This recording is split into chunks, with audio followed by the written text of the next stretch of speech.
Gong Ziyu was deeply upset because Yun Weishan, under the effects of the truth herb, said she didn't like him. He had thought their feelings were mutual, but now realized he was the only one invested. Despite his frustration, he hoped the truth herb had failed. After calming down, he decided to focus on creating the antidote. The responsibility of the Gong family was too great. He couldn't be distracted by personal feelings. Elder Yu saw through his thoughts and advised that sometimes a bit of selfishness isn't a fault. Unresolved emotions could be the one bright light in a dark heart. Gong Ziyu came up with a plan. He claimed he had found the antidote and invited Elder Yu to verify it. He told him the antidote was still brewing and offered him tea while waiting. Elder Yu drank the tea and soon became dazed. It had been laced with the truth herb. Gong Ziyu then questioned him about the ingredients and quantities for the antidote. Although he felt shame for using such a method, he believed it was worth it to save Yun Weishan. The servants of the Moon Palace delivered the antidote ingredients, but the most crucial herb, Shuyu grass, was in limited supply. Only enough for one dose. Gong Ziyu asked whether the herb could be found at the Front Mountain Clinic. The servant replied that all medicinal materials go to the Moon Palace first, and if it wasn't there, it couldn't be found anywhere in the Gong family. In fact, this was a test from Elder Yu to see how Gong Ziyu and Yun Weishan would choose. Gong Ziyu quietly played the qin, while Yun Weishan listened from afar. After finishing the piece, he asked why she didn't come closer. Yun Weishan said she was afraid of disturbing him, but Gong Ziyu replied that it didn't matter.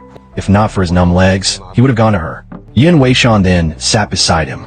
2 bowls of medicine were delivered, one to reduce Gong Ziyu's internal heat, and the other to dispel Yun Weishan's chill. Gong Ziyu then pulled out the antidote, saying he had prepared it specifically for Yun Weishan. Knowing there was only 1 dose of the antidote, Yun Weishan pretended she would take it, but suddenly subdued Gong Ziyu and forced it into his mouth. Then she drank her own medicine in 1 gulp. Gong Ziyu wasn't angry. Instead, he was overjoyed. He said he had made a bet with heaven. The real antidote was actually in Yun Weishan's bowl. This proved that Yun Weishan liked him. Upon hearing the truth, Yun Weishan was shocked and burst into tears in Gong Ziyu's arms, overwhelmed with emotion. Suddenly, she began coughing violently and vomited blood before fainting. Gong Ziyu thought something had gone wrong with Elder Yu's antidote and struggled to carry her back to the room. Shangguan Qian accidentally overheard Gong Shangjue and Gong Yuanzheng mention Chuyun Chonglian, a miraculous medicine that could bring someone back from the brink of death. At that moment, someone came to inform her that Ming Wuji wanted to share some gentian root for healing. Shangguan Qian took the opportunity to visit the Yu lineage. When she met Ming Wuji, they both revealed their identities. Ming Wuji was curious why Shangguan Qian's target was Gong Shangjue instead of Gong Ziyu. Shangguan Qian didn't explain, nor did she mention Yun Weishan. Wu Feng's rule was to never interfere in each other's missions. Gong Ziyu believed there couldn't be anything wrong with Elder Yu's antidote. He recalled the 3 herbs Elder Yu had mentioned. The first characters of their names formed the phrase, "no need to cure," suggesting that the poison only caused pain but wasn't fatal. Soon, Yun Weishan woke up. She opened the window and saw Gong Ziyu playing the qin outside with a cheerful expression. When she went out to check, she found his paralysis was gone. Gong Ziyu told her that the poison of Moon of Heart corrosion required no antidote. Elder Yu then arrived and congratulated Gong Ziyu on passing the second trial. He addressed him as sword wielder, acknowledging him officially. In truth, he had wanted to tell Gong Ziyu everything when he tested the antidote himself, but Gong Shangjue arrived, and he said nothing. The fly of the half moon only caused bodily pain and wouldn't be fatal.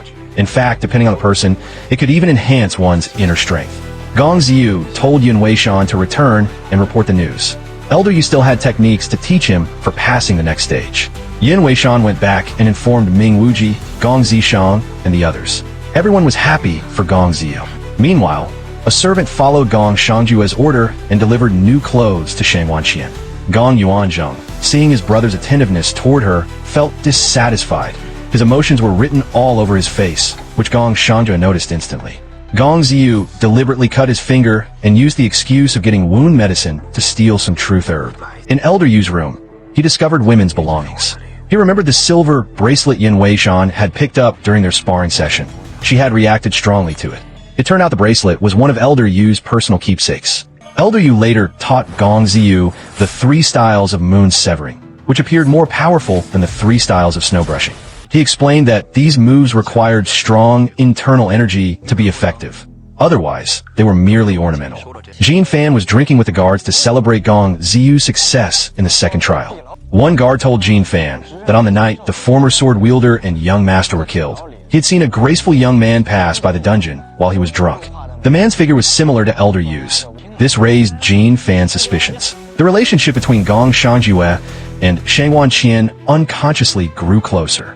After Shangwan Qian returned from Mingwuji, Gong Shangjue came to visit her, comforting her and saying there was no need to compromise with Mingwuji for the sake of Genshin. Shangwan Qian said she didn't feel wronged. What she did was not only for Gong Shangjue, but also for herself, because her goal was to find Wu Ming. Gong Shangjue looked meaningfully at the flower buds beside them, and said that once these flowers bloom, he'll know whether he truly likes her. Gong Ziyu stole the truth-telling herb from Elder Yu. Originally, he intended to use it on Gong Shangjue, but he wasn't sure whether the herb was real or not. Jin Fan curiously asked if there really was a drug that could control people's minds. Gong Ziyu directly handed him the herb to try. Jin Fan thought he was being set up. Helplessly, Jin Fan drank the decoction. Though he felt slightly dizzy, he could tell that the so-called truth-telling herb wasn't real. Gong Ziyu secretly rejoiced. This meant that Yin Weishan's earlier claim that she didn't like him wasn't genuine. However, she also denied being an assassin from Wufeng. Was that part true? Gong Ziyu began to question it. Thinking back to Yin Weishan's expression when she saw Elder Yu's bracelet and the words she said before leaving, Gong Ziyu suspected that Yin Weishan was using code to arrange a meeting with Elder Yu at the Yu Palace. Indeed, Yin Weishan found an excuse to send away the servants in the medicine room, then poured the herbs from her pouch in a medicine pot. She intended to knock the guards out and create a chance to meet Elder Yu. Gong Ziyu made arrangements in advance. To prevent the matter from being exposed, he had Jin Fan lead a group of armed guards to strengthen the Yu Palace's defense. This scene was witnessed by Gong Yuanzhong, who quietly followed them, only to discover that all the servants in the Yu Palace were unconscious. Just as he was about to investigate, Jin Fan blocked his path. Meanwhile, Elder Yu arrived to meet Yin Weishan and confirmed that he did know Yin Weishan, then revealed that she was an assassin from Wufeng. She wanted to learn the truth behind her sworn sister Yin Kei's death. Hearing this, Gong Ziyu panicked and immediately entered, declaring that he didn't want to hear any explanations from Yin Weishan. What intrigued him more was why Elder Yu would help someone from Wufeng. At the Ju Palace, Gong Shangjue was soaking in a hot spring infused with healing herbs. When Shangwan Qian arrived, he invited her to join. Though he appeared cold, his heart was warm. Shangwan Qian had already entered it without realizing. Shangwan Qian asked Gong Shangjue to help her take revenge. She wanted to eliminate Dianju of the Qingfeng sect, who had exterminated her entire family. Gong Shangjue asked why she came all the way to the Gong residence instead of seeking revenge directly. Shangwan Qian explained that 2 years ago, she had poisoned Dianju once, but he remained unharmed. The poison was extremely potent, and without the Gong family's secret antidote, Baichao extract, it would be incurable. Gong Ziyu pressed Elder Yu for an explanation. Elder Yu then revealed that Yun Kei had once infiltrated the Gong residence to steal Baichao extract. At that time, only Yun Kei had practiced the art of breath concealment. She hid inside a small wooden box to sneak in, but was discovered by Gong Yuanzhong while searching for medicine in the medical hall. She fled and was rescued by Elder Yu, who was still young Master Yu at the time. To protect Yun Kei, he proposed making her his test subject for his newly developed anesthetic, Drunken Blood. Initially, Yun Kei was reluctant, but after Elder Yu's persuasion, she changed her mind. Remembering her sworn sister Yin Weishan's words, she chose to live bravely. As she spent time with Elder Yu, they developed feelings for each other.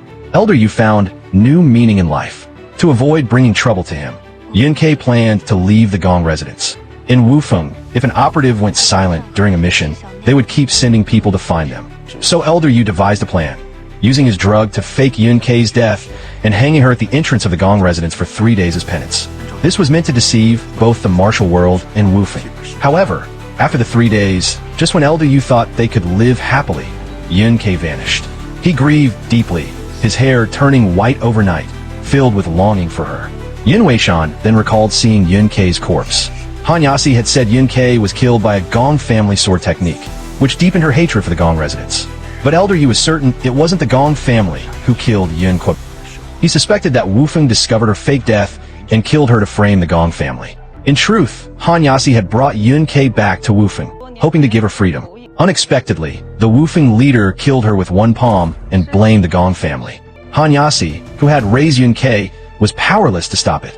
Holding her lifeless body, he was filled with grief and regret, weeping bitterly. If you love the story, subscribe for the next episode.